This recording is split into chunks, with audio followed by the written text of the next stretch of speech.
Tonight on Huckabee, conservative activist Brandon Straka, former Navy SEAL Clint Emerson, the Skit guys hit the big screen, and three-time Emmy Award-winning the Texas Tenors.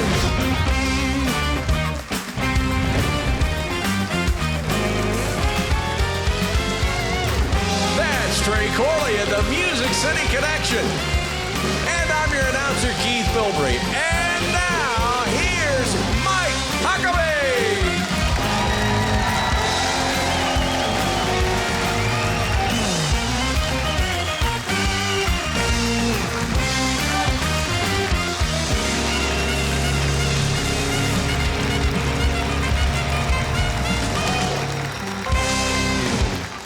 And welcome, everybody. We are so very happy to have you here. I got to tell you that as you are watching this on television, I'm actually in Israel leading a group of Christian pilgrims to see the land of the Bible. Now, it's the first time that I've been able to bring a group since February of 2020, which was just before the pandemic hit us and caused numerous planned trips to be canceled. So before we left for Israel, we taped this show so you would have a brand new and original episode of The Huckabee Show. I first went to Israel in the summer of 1973. Do the math, that's 49 years ago. I wasn't quite 18. It was a life-changing experience. Then starting in 1981, I started bringing groups to Israel, and now I've brought thousands of people to this amazing country, which is about the size of New Jersey and can be driven top to bottom in the better part of a day. Some years, I'd come to Israel 6 or 7 times in a single year. And not all are excursions with groups. Sometimes it's a speaking event or meetings with political or business leaders, or just for the personal enrichment to my spiritual life. And I'm often asked, why do you keep going back? Do you ever get tired of it? And my answer is always the same. I keep going back because I learn new things every time, even in places that I've been to probably 100 times. And no, I don't get tired of it. I get invigorated by it every time. And I love seeing Israel through the eyes of those who come with me for the first time. I watch with great emotion as I see people who have deep and profound moments of personal encounters with God at places that they've heard about and read about in the Bible. And for some who have lost a loved one or who are going through periods of doubt and fear, I see them find closure or clarity. I could never get tired of being a witness to that. Now, in the nearly half century of experiencing Israel, I've seen miraculous changes. The literal fulfillment of Bible prophecy that told us that the dry bones would live again and the dry and desolate desert would bloom. I've actually seen both. Areas of the land that were once dusty wasteland are now rich with vegetation and lush lands of milk and honey. And there are forests where once was nothing but dry and brittle bushes. And the sleepy little land where once a struggling economy was barely kept afloat, mostly by people living on kibbutzim and trying to farm some Jaffa oranges, driving old beat-up Russian reject cars. Well, no more. Israel is a thriving nation that boasts more Nobel Prize winners in science and technology than anywhere else in the world. Its medical care is among the best advanced on earth. And it's home to technology that gave us things like the cell phone, GPS, advances in nuclear medicine and robotic surgery, and agricultural achievements like the seedless watermelon and tiny tomatoes. Did you know those came from Israel? Well, Israel is a democracy. Well, here's what that means. There's free speech, actual elections for its leaders, and a legal system that gives everyone equal standing before the law. Israel is a modern-day miracle, which was revived after 2,000 years of Jews being dispersed all over the globe and almost annihilated in the Holocaust. Now, all of this matters, and it matters because for those of us who believe God and the Bible, the very existence of modern Israel is a validation of the Scripture.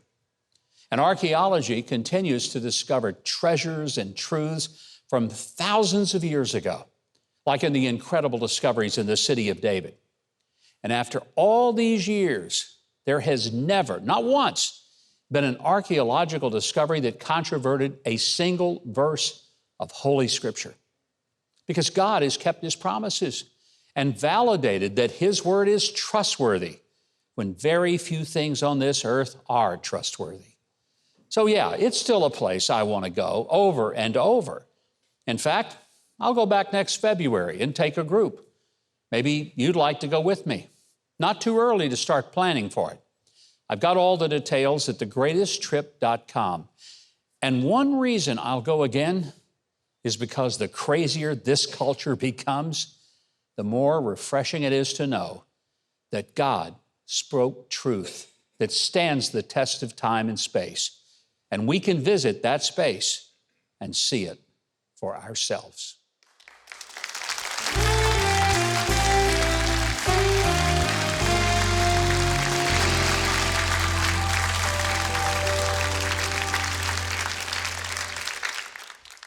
Brandon Straka is a conservative activist, best known for the Walkaway campaign. Now, we've had him on the show more than once to talk about it, but now he is also one of the most prominent cases from the events of January 6th of 2021. Strzok's lawyers say that the government was focused on establishing an organized conspiracy between Strzok, President Trump, and allies of the former president to disrupt the joint session of Congress on January 6th. Strzok says there was no such conspiracy. Would you please welcome back to the show to tell the real story of January 6th, Brandon Strzok.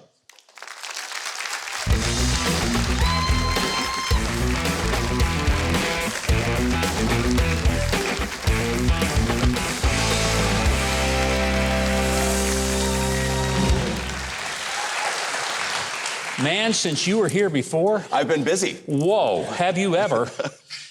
First of all, let's get right to it. Yeah. There was a raid on your house. Yes. You were arrested. Yes. You were confined. I was jailed. And then you had to wear an ankle monitor for how long? 3 months. 3 months. You've been put on the TSA, like, no-fly list or terrorist watch list. It's a terrorism watch list, yes. All because you were at the Capitol, but you never went inside the building. I did not. So I was actually scheduled to be a speaker at the Capitol on January 6th. A lot of people may not realize this, but there was actually supposed to be another permitted event at the Capitol after a march from the Ellipse to the Capitol. So I was approaching the Capitol when I started hearing messages from people who are watching at home on television saying, we're hearing that people are going inside. And I thought, well, that sounds unusual. So I began filming. Yeah. And I approached the Capitol from the east side, and I got up on the steps, and I held my camera like this for about 8 minutes on the east side Capitol steps. Now, I keep saying this because when people think about the window smashing and the struggles with police officers and things like that, that was happening on the west side of the building. I didn't witness any of that. You saw nothing like that. It was very calm for the most part where I was, but there was no violence, there was no window smashing, nothing like that. But the doors were open, and some people were walking inside. So I stood there filming that for about 8 minutes, and then somebody came outside of the building. He got on a bullhorn and he said, they've cleared Congress, everyone's gone home, everybody clear out. And I immediately cleared out. I went back to my hotel room and I uploaded my video to Twitter, and I said, this is what I saw today at the Capitol. And then it was probably about an hour after that that I started to see the footage on the news of how bad it was on the west side. And I felt bad, so I took my video down. Thought nothing of it. So 2.5 weeks later, I was quite surprised when an FBI SWAT came into my apartment, put me in handcuffs, presented me with a search warrant, and took me to jail. What did they charge you with? They charged me with 2 felonies and a misdemeanor. The one felony was knowingly occupying restricted grounds. That word knowingly, that is very important to them. Everybody who's getting charged on January 6th, we're the only people in the world who knew that you're not allowed to go on the steps of the Capitol. No one else seemed to know that. I thought you could go on the steps of the Capitol. I never. Well, you should have called me because I knowingly went on those restricted. Misdemeanor of disorderly conduct on Capitol grounds. And then they charged me with a felony of impeding an officer in the line of duty. Yeah, it was, this one's really hard on me. It's still very hard on me to this day. In the video that I shot, there's a moment that lasts about 6 seconds where one Capitol police officer comes to the door frame, and this is about 35 feet away from me. Somebody grabs his plastic shield out of his hand. And when the person does that, a few people in the crowd start chanting, "Take it, take it." The FBI said, "That's you. We know that's your voice. You're the one encouraging the crowd to take the shield." So they charged me with a felony. And my lawyers and I had to spend a year working through this case. Ultimately, we got the felonies dropped. But in exchange for getting the felonies dropped, I confessed to being the person who shouted, "Take the shield." That was a part of my plea agreement. So even though you didn't do it, you had to confess to that, but they dropped the felony, so you ended up getting charged with a misdemeanor. I ultimately got charged with a misdemeanor. I have no criminal record. This was the only crime that's on my criminal record. It's a Class B nonviolent misdemeanor, and I was sentenced after already going to jail. I spent 2.5 days in jail. I was raided. The case took a year. I was sentenced to 3 months house arrest, 3 years of probation, 60 hours of community service, the maximum fine of $5,000, and I was ordered to pay $500 restitution to the Capitol, although I didn't commit any violence or destruction to the Capitol. Okay, so Brandon, I wonder, does this have anything to do with the fact that you were a longtime liberal, a longtime Democrat, who decided that maybe they were lying to you? Perish the thought. You became a conservative and a Trump supporter, and the next thing you know, they got you on the ground and they're hauling you to jail. I mean, do you think there's any connection there? Just wondering. They're not even being coy about that. I mean, in the sentencing recommendation, the government wrote a 30-page sentencing recommendation for my misdemeanor charge. My attorneys, both of my attorneys collectively have about 50 years of federal trial experience. One of them said, "I have handled cases with networks of drug cartels." He said, "I've never seen a 30-page sentencing recommendation in my life," and for a misdemeanor charge. But in this 30-page sentencing recommendation, they said over and over again, Mr. Straka is the leader of this walkaway movement. Mr. Straka has a very large social media following. We think that this makes him particularly dangerous, particularly a risk to the community, and therefore must receive a sentence that's really going to teach him a lesson and be a deterrent. So did you walk away from the walkaway movement? No, absolutely not. I mean, it's been a really tough year. I mean, you've paid a price just for taking a stand. A real price. No, it's bad. I'm stunned. I mean, it's like, this doesn't happen in America. But you haven't abandoned the movement that you started called Walkaway. Oh, absolutely not. No way. And in fact, if anything, I think that I'm more emboldened, more empowered, more determined than ever to fight back against the left, because this cannot happen in this country. I don't want to live in this type of America. But there is something that I need to say to you while I'm here. And this is going to be really hard for me to say, so I just want you to let me try to get through this, okay? This year, I had my life annihilated. I was destroyed, and I spent an entire year having the media just absolutely obliterate me, saying that I was a terrorist, a domestic terrorist, saying that I was an insurrectionist, and saying that I was encouraging an attack on a police officer. Going through this entire experience, it was almost complete silence from the Republican Party and almost complete silence from the conservative side. There were many days where I didn't even know how I was going to get through to the end of the day as I was going through this. One day, somebody reached out to me and they said, "Did you hear what Mike Huckabee said about you?" And I said, "I have no idea what you're talking about." And they forwarded me an email that you wrote and you sent to your followers, in which you said, and you didn't even know I was going to read it. You just did it to do it. But you said, "They're accusing Brandon Straka of encouraging this attack on an officer. They're accusing Brandon Straka of doing all of these things." And you said, "I know Brandon Straka, and this does not sound like the Brandon Straka I know, and I don't believe this for a second." And I just want to say thank you so much, because I can't tell you.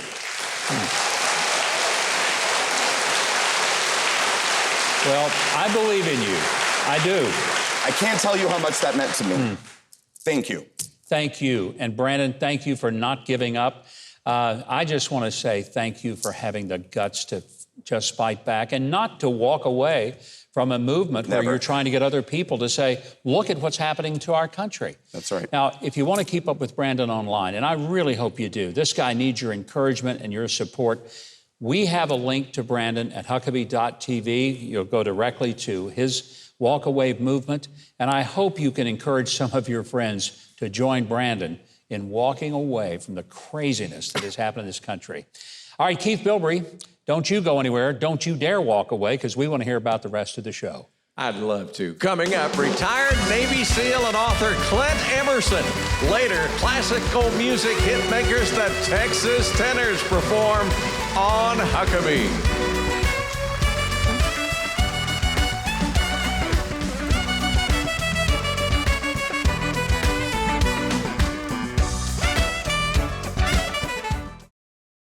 Samaritan's Purse is reaching out to people all over the world who are in need with both physical aid as well as spiritual hope, and they're doing it in amazing ways.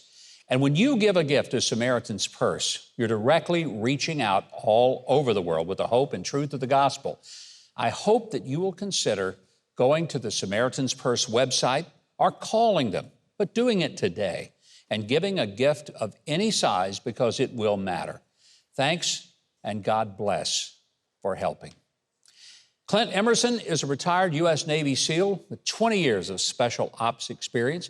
He's also a best-selling author, and he's got a brand new book, just came out not long ago, and it's called The Rugged Life, The Modern Guide to Self-Reliance. He says that these last 2 years have shown us just how fragile society can be, and it's his mission to teach you and your family to be more self-sufficient, whether you want to homestead out in the country or just grow your own salad on a windowsill in a city apartment. Probably be a pretty small salad, but nevertheless, it's possible. Please welcome to our show, Clint Emerson. Clint, great having you here. Thanks for having me, man. Thank you. Appreciate it. You spent 20 years at the highest levels of our toughest operators, Navy SEALs, and Team 6. When you retired, one of the things that people wanted you to teach them was how to survive. If there was something that went down that got tough for families, how to make it. And that's part of what you've done in The Rugged Life. But do you think Americans are prepared for something cataclysmic, catastrophic that could happen to our society, whether it's wide-scale riots or crime in the streets? Are we ready for that? I don't think so. And I think the pandemic showed just how ill-prepared we really are. Yeah. And technology caught up very quickly. We were able to order food and have it delivered to our door. We're able to make sure the coffee's ready when we stop by our favorite coffee shops. But what that did is it just built complacency and a little bit of laziness. And so I figured, well, why not put something together to get people back to their roots, skills, doing things with their hands again, and then allowing them to really take ownership in everything they're doing in life. You can either take a small step or you can leap all the way in. People have to start preparing for the what-ifs, right? Right. So what do they do? What is, if you would just say, okay, these are the 3 most important things that you as a family better be prepared for, what would they be? That's a pretty big question. First and foremost, having a plan. And start simple. And I always say, hey, keep it simple because crisis will complicate the rest. Yeah. Next is part of that plan is having a communication system so that you can talk to your loved ones, have ways of doing it, multiple modes of communication, so that if something happens when someone's not home, they can still get the word. Ensuring that you are prepared across the board as it relates to the equipment or vehicles. I mean, there's so many things on a list that, we really take for granted. And as we're seeing, whether it's, gas prices going up, supply chain issues, the economy coming down, some stuff is going to get harder and harder to get a hold of. But if you're doing it yourself, then you're creating a gap between you and the crazy world out there. Clint, I don't want to scare people, but on the other hand, we're seeing a high increasing level of home invasions, nice homes, people think they're safe, and somebody just breaks in their home and puts them on the ground. Sometimes they kill them, other times they don't kill them. But people are traumatized and they're robbed at gunpoint. Sometimes they're physically abused while people are in their homes. How can people prepare for that kind of situation? And should people be thinking about that what if? Yeah, I think so. I mean, crime is one of those things that almost is on the same scale with the economy. When things start to go down, everything goes down with it, right? So some of the stuff you can do is look at your home and then set up a layered approach, starting with an outer perimeter, which is talk to your neighbors. Everyone look out for one another. And then as you inch your way in, you want to deter the bad guys. So light up your home on the outside, keep it dark on the inside. You know your blueprint better than anybody else. Let the bad guys stumble and fall while you go grab the gun. Yeah. Whatever it is, you know, it's there's a layering approach. I keep it super simple, and you know, it's all in there for everyone to digest easily. I mean, I think the basic thrust of the Rugged Life that you've written is to tell people, here are some specific things that you should do in your home.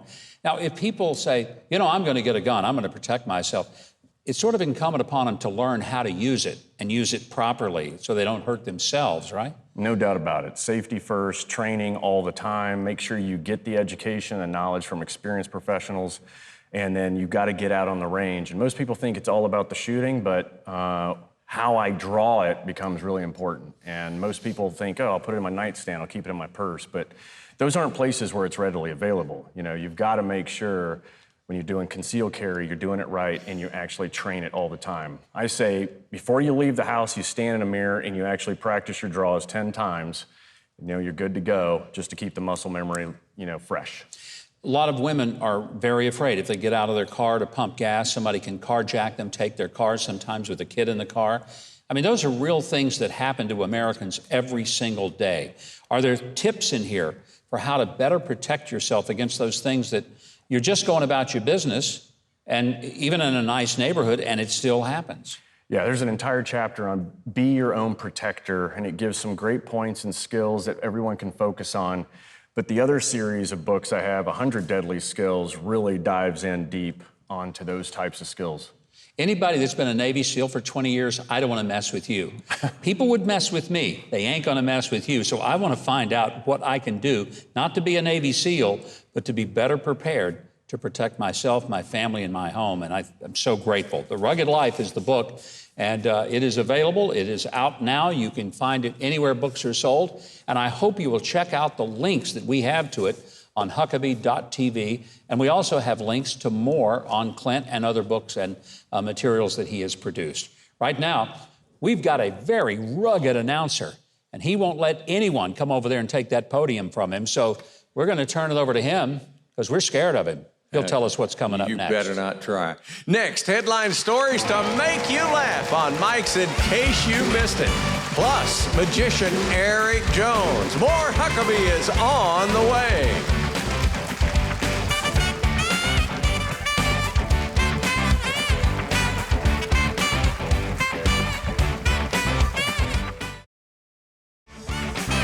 Go to MikeHuckabee.com and sign up for his free newsletter and follow @GovMikeHuckabee on Twitter.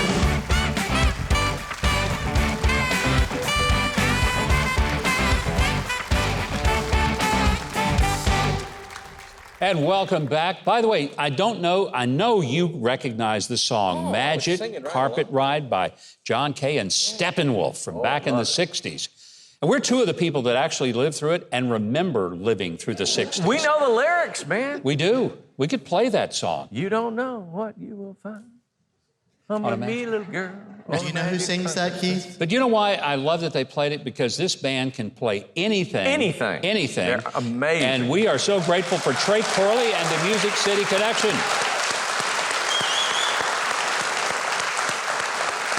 Well, from giant bathrooms to elephant's toothpaste, we have the big stories that nobody else would ever cover for a variety of reasons on In Case You Missed It.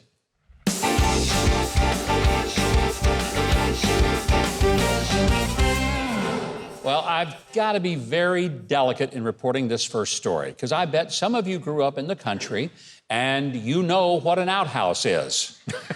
Well, a tourist on top of Mount Walker in Washington State felt the call of nature and had to use an outhouse. Naturally, being a city slicker, she couldn't even use an outhouse without taking out her cell phone, which she accidentally dropped down the hole. Oh, not good, not good. Now, here's how you know that you're way too attached to your cell phone. She tried to fish it out, and she fell headfirst into the tank and couldn't get out. Wow. She managed to find her phone, which still worked, even after 15 minutes in a sewage tank. I'm sure she was, by that time, very relieved. Anyway, firefighters came and they pulled her out, probably wishing that they had had a forest fire to deal with instead of that. And they said that she declined medical treatment. I think what really happened, the doctors declined to give her any medical treatment. Get her out of here. They said that she just wanted to hose off and leave as soon as possible, which I'm sure was everyone's feeling. By the way, I know how she feels to some degree about being in a sewage tank. I've been to Washington, D.C. Oh. Yeah. Woo. Same thing.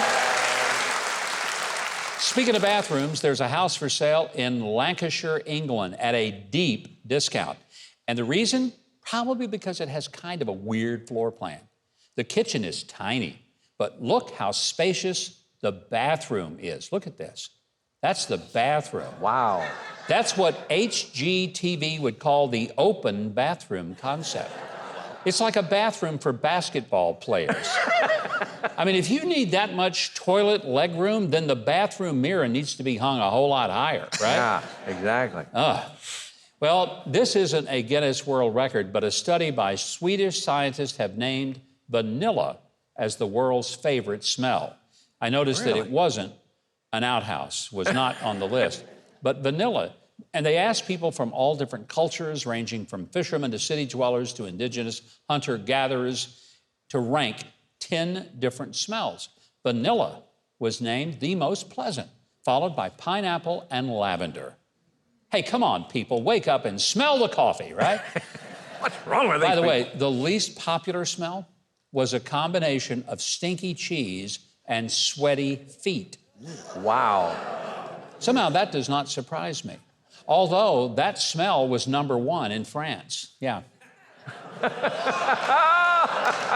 Audience is just now catching it. Oh, what about skunks? There were skunks not I'm sure it was on the list. Yeah. By the way, do you know what you get if you combine the scent of vanilla, pineapple, stinky cheese, and sweaty feet? What? Your aftershave. That's what.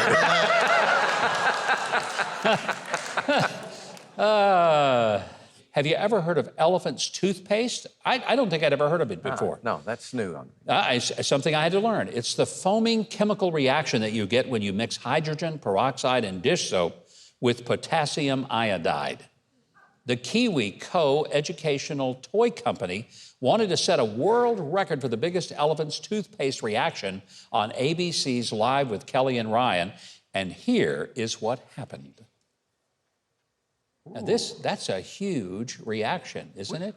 We've got to try that on this show. Oh my goodness, maybe not. Because this created over 12,000 cubic feet of foam. Sadly, and most unfortunately, their world record for the biggest violent foaming reaction of all was broken just 1 week later when Elon Musk bought Twitter. Well, before you all start foaming at the mouth over all of these crazy jokes, we're going to end it right there. But remember, next time that we read the news... So you don't have to. Coming up, be amazed by magician Eric Jones, plus singing sensation the Texas Tenors perform right here on Huckabee.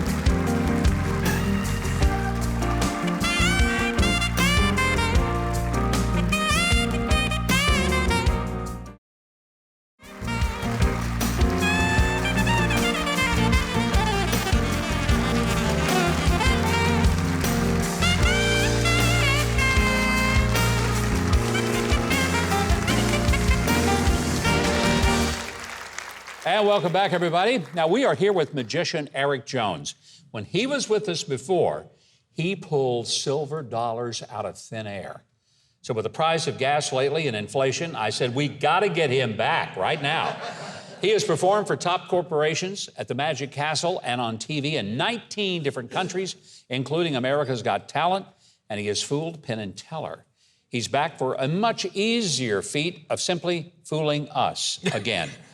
Hey, we're easy marks, right? Oh, yeah. Welcome the amazing Eric Jones.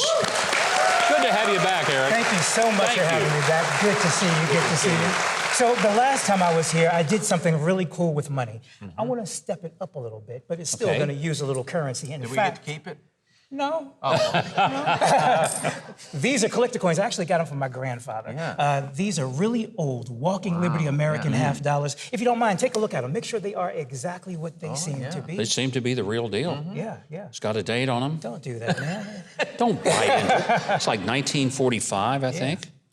And yeah, but they're real. They're definitely. Absolutely. And they've seen some circulation, haven't they? They've been around me for 15 years. 1935. That was Wow. You were born that year. Earlier than that, but don't tell the audience. They think I'm younger. Now, here's the thing.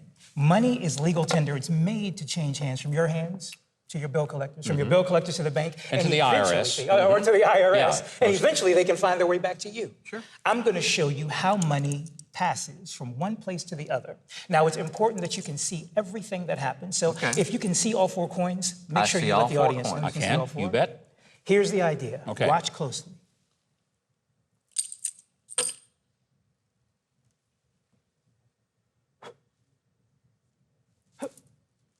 Where'd that other one go? Because there's 3, and he had...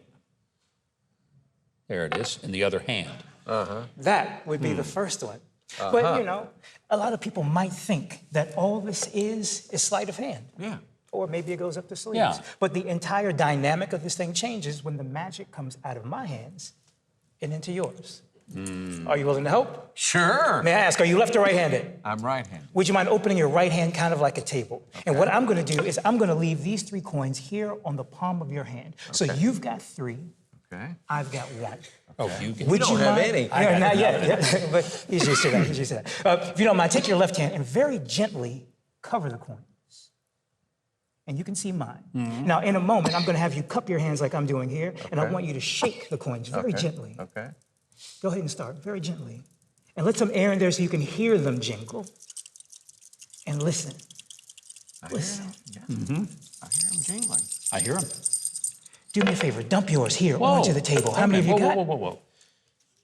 How cool. He had 3, now he's got 2, and you had 1, and now you've got 2. In fact, we're going to try it again. In fact, if you don't mind, I'll have you do me a favor. Okay. Hold your right hand out, just like so. Like what I that. want you to do is allow your middle finger and thumb to slowly come together. Okay. If you don't mind, turn your hand at the wrist and then bring it directly above the table. Okay. That's perfect. And if you don't mind, take your left hand, turn your palm up, and place it about 6 to 8 inches under your right. Oh, okay. Kind of Now, like the that. reason that I'm doing that is to keep everything as fair as possible. You'll notice how I'm holding on to these 2 coins by their edges. Governor, Yeah. I'll have you open your middle finger and thumb. Like this? Yeah, and I'll have you hold on to those 2 by their Okay. edges so that everyone can see All right. we've got 2 and 2. I Now, got in 2. a moment, All right. what I'm going to have you do is I'll have you drop those coins onto the palm of your hand. It'll be important that you catch them. Don't let them hit the table. Don't let them hit the floor. All right. No pressure. Not a Separate bit. your hands just a little bit more. Okay.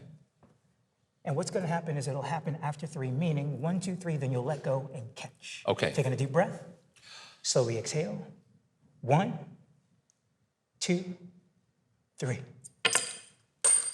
1. What Would you happened? mind grabbing that one? Sure. 1, 2, and 3. Go ahead and pick that one up. No, you popped it. No, what? Yeah. I knew he was going to try something. But in your hand, if I've got 3, you just had 2. If you don't mind slowly opening your hand and show us how many you've got. Got 1. Just Wow. 1. Okay. One last try. So that's... All right. 3 plus 1 is 4 all day, right? That is, but I had That's from a 2 in public school there. education. So, okay. I had 2. We'll try this one more time. Okay. And this... Same thing? No, we're going to try it in your hands one more time, if all that's right. okay. Open your right hand. Open your right hand. Right? Listen. You're right there. Good choice. Good choice. That's 1, Your other 2, right. 3, 4. You got all 4. Got 4. Okay. I'm going to slowly square them up right at the very tips of my right. fingers so they're in a nice little stack like poker chips. I got it. I'm only going to take this one, and I want you to close your hand around the others. Turn your hand over so that I can't get to them. Okay. Watch the last one. I'll go as slowly as I possibly can. You can watch the sleeves, but watch. It's gone. It's gone. Oh. If it's in your hand, y'all conspired. This place is haunted. Yeah. Go ahead and take a look. Go ahead and take a look. Show us what you've got. Up. That's 1, 2, 3. Russian collusion. That's what that is. Has to be. It's amazing. And I was watching your hand, and that one disappeared. I have no idea. I felt nothing in my hand. I mean, I closed it around the coins, and that's what I felt. That sounds like a personal problem. Yeah. That's awesome. Awesome. Well, thank you so much. Well, we got to figure it out. Now, if you want to see more of Eric Jones and take his coins, you can follow him on social media, or you can book him for your event. To do that, go to Huckabee.tv for all the links that you need. Now, hilarious comedy duo, the Skit Guys, are coming up right after the break, and you don't want to miss it, so stay with us.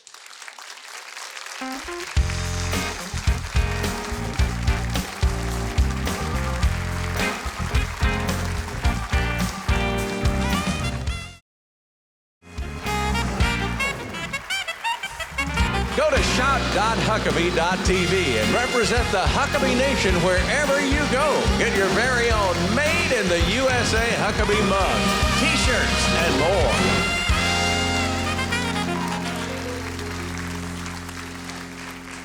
Well, my next guests have been best friends since high school. That's where they discovered they had a mutual gift for spreading the word of God through comedy.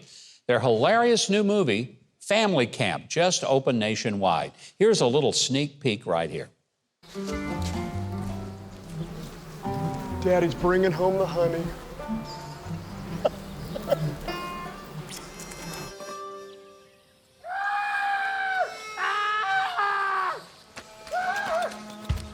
Run! Run! Get that thing away from me! My skin is on fire! The tree! Get rid of it! The tree organic honey!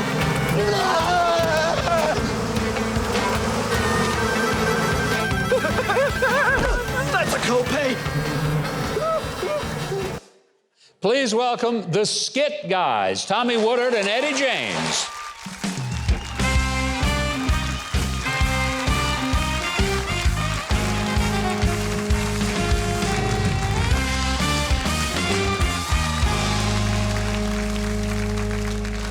So is it true you guys have actually been like best friends since high school? We really have. Yeah, we've been best buddies since high school, which is like 5 years ago. So it's really great that... You know, I think that was your worst joke you've ever told, because we all know better. That's not true. But it's kind of neat that you've made a career out of just horsing around and making people laugh. But you do a lot of stuff with comedy skits, obviously why they're calling you the Skit Guys. But I've seen stuff on your website, and it's just amazing. You do stuff that churches can use. So this has become a whole industry.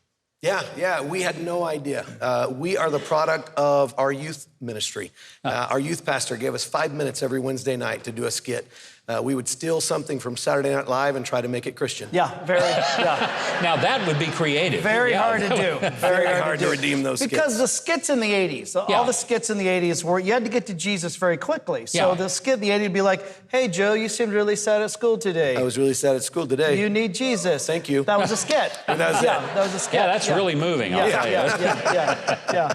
So, you know, there must have been some churches that recoiled at the notion of not just comedy, but skits and kind of fun things, because we were not supposed to have a good time in church, right? Yeah, we in the 80s and even in the early 90s, doing skits, especially in big church, when we would do a skit, there was no laughter, and it really, I think this is funny. Yeah, but everybody just sat there stoically. Yeah. And then after the show was over, they'd be shaking your hand. Oh, man, I'll tell you what, that's so funny. I'll tell you what. And we're like, we thought you were dead. Yeah. Like, But it was, it was irreverent to laugh in church, you know? So we kind of watch things change throughout the years, throughout the decades, and it's beautiful to listen. We go to churches all over, and we'll do family nights, and we hear great laughter, you know? I'm excited about this film. You've never done a film before, a full-length, a full-blown movie. Yeah. And I've seen the trailer. It looks fantastic. The production value is as good as anything I've seen. Pure fun. What's the plot of the film?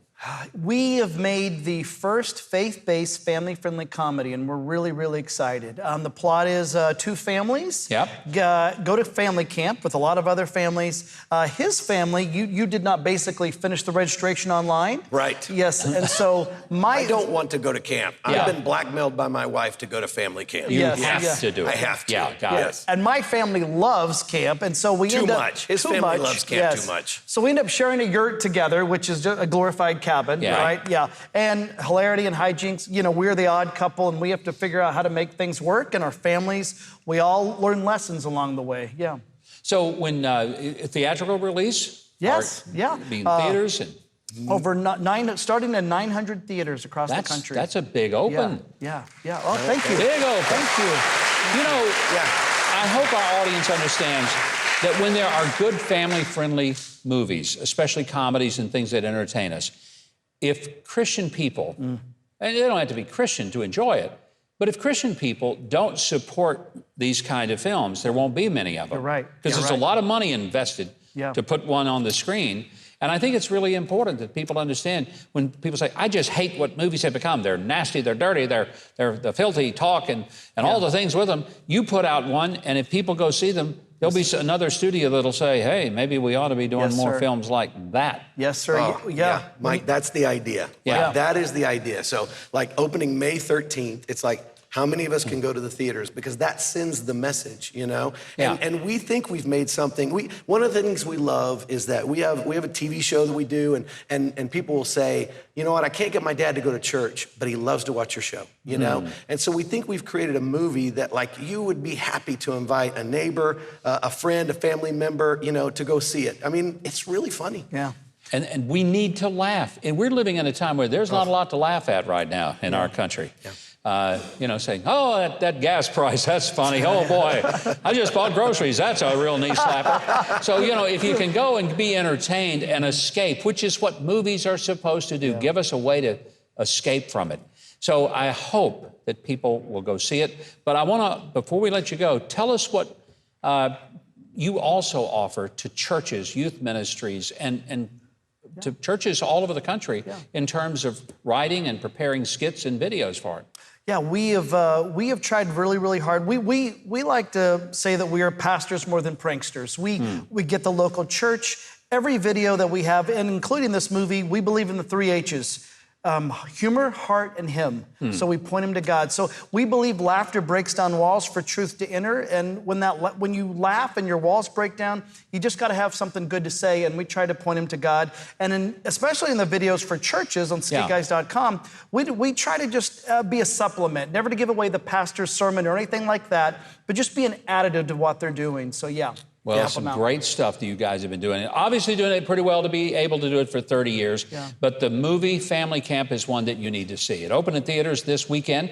You can also book showings for your church, your organization, which would be a wonderful family night at your church. We have links to everything that you need to know about the Skit Guys. It's waiting for you right there at Huckabee.tv. So please connect.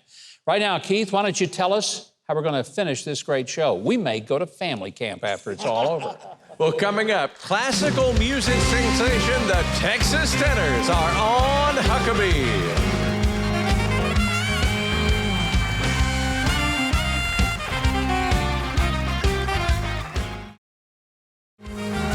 Next week on Huckabee, stand-up comedian Killer Bees, plus husband and wife singers Darren and Brooke Aldridge.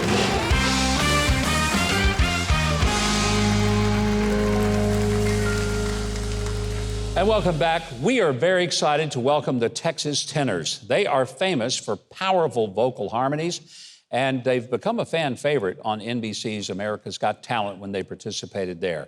The vocal trio's recordings have debuted 3 times, listen to this, at #1 on Billboard's classical music chart. And they're highly successful. Yes, give them a hand. That is a big deal. And their highly successful television specials have earned them 3 Emmy Awards. Millions of fans all over the world welcome J.C. Fisher, Marcus Collins, and John Hagen, the Texas Tenors. Thank you. Thanks for having us. So J.C., I'm going to start. You guys first started performing like cruise ships and stuff like that? Yeah, ironically, right in this area is where I met Marcus. We came here to Tennessee and the Millennium was coming out, Celebrity Millennium, back in 2000. I was going to say, I want to make sure you didn't try to tell me that the cruise ship was in Nashville. No. It sailed right out of here. I was born at night, but not last night. But you met here, and from here you went to the cruise ship. The production company was here, and then we went to Saint Nazaire, France, I believe, to do the rehearsals, and we were on a cruise ship for 6 months. He and I were right next. We became like brothers, and that's where we met. Was there an instant kind of a bond that musically you guys said, hey, this could work? I think at the time it was more a bond. Our fathers, we talked about our lives, how we grew up, you know, small towns. You know, my dad's a farmer, and so we started talking about that, and then we heard each other sing later, and he had a totally different voice than I had, and same with John. He has a totally different voice, and that's when we connected with the voices. But in the beginning, it was just the personalities. And John, you do a lot of, I mean, opera and all sorts of stuff, right? All kinds of things. Yeah, I mean, you know, Keith and I, we're not that sophisticated. We have no idea what you're singing when you start singing in Italian. I don't either. You just won me over, man. I'm so happy to know that you don't know either. Was that Italian that I would do it? I don't know. So the three of you now, you've toured all over the world. I think when I hear you guys, and I remember hearing you in Arizona in a live event, the harmonies are stunning. I mean, it's just like you've been made for this, incredibly gifted for this. So, Marcus, when you guys sing, does it sound that good to you like it does to the rest of us? Well, you know, you hope so. Yeah. You hope that it resonates with folks. And, you know, I remember the first time we sang together, which was Seven Bridges Road. We were in a hotel room. I would say ballroom, but that's not really what it was. It was like a conference room. It was probably the size of this area right here. And we were getting ready to sing for something. And we hit that chord of Seven Bridges Road, the Eagles tune, and we hit that there, you know. And I remember that it had that ring, that beautiful tone. I thought, wow, you know, this is powerful. Maybe we do have something. And then we auditioned for America's Got Talent, and America put us through to the finals, and we came in 4th place that year in 2009, and something resonated with America, and they voted for us, and we haven't looked back. You know, 1,500 concerts as the Texas Tenors. 1,500. And yeah. Well, I'm glad you're doing it, and I hope you'll keep doing it for many years because the music is magic. It really is. I want our audience to hear more from the Texas Tenors. You're going to want to. Keith Bilbrey will tell all of you just exactly how you can, and we'll hear them in a moment. For the Texas Tenors concert schedule and music, just go to Huckabee.tv for all their links. Now, here to sing with Trey Corley and the Music City Connection, with Mike joining in on bass, are the Texas Tenors.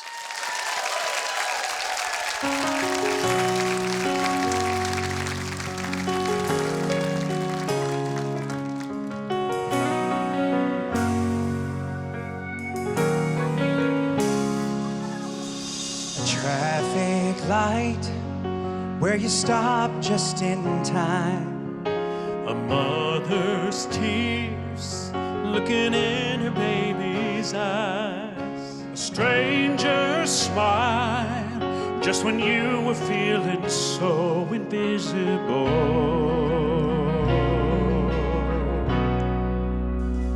That's a God thing.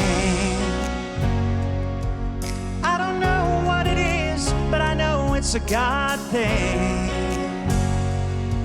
Like a sign from above that's enough to know it's all gonna be alright. He's watching over you and I.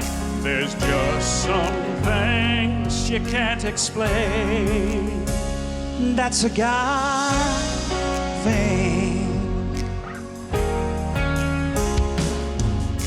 I don't know why I've been blessed by your love, or how you found me just when I was giving up. But I'm not gonna question why we're here or where we're standing in this way.